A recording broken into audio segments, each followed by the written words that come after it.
Okay, now we're going to one step a little bit more difficult with logarithmic differentiation. First we're going to do is we're going to rewrite this as a fractional exponent.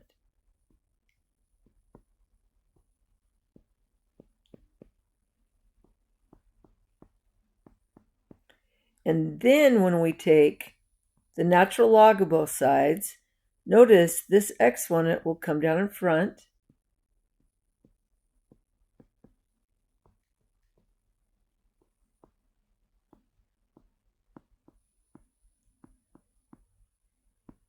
And then the 2x plus 5 is just the function. So since all of that is in the parentheses, there's not much we can do with that. So we can get started. We're going to go ahead and take the derivative of ln of y, which is 1 over y. Whoops, 1 over y. And then dy dx. And then when we take the derivative of a log, if there's a constant in front, that constant stays. So it's 1/2 times 1 over the function times the natural log of e, that of the base, that base is e, but that cancels, times the derivative of the function. So that will be 10x to the fourth.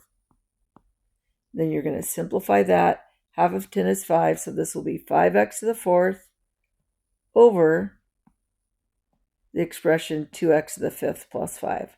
All right, so now 1 over y, that's going to equal all that. I'm going to move it over, leave some room for the other stuff. And remember, this is 2x to the fifth plus 5 to the first power, and that's important because in a second I'm going to show you what to do with that. Now we can go, oops, I left off the dy dx. That is very important.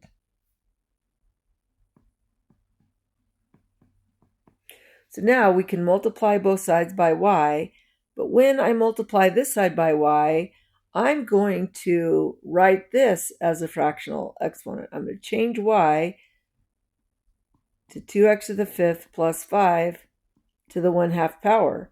Well, look at 1 is the same as 2 over 2. This can cancel, and that becomes to the 1/2.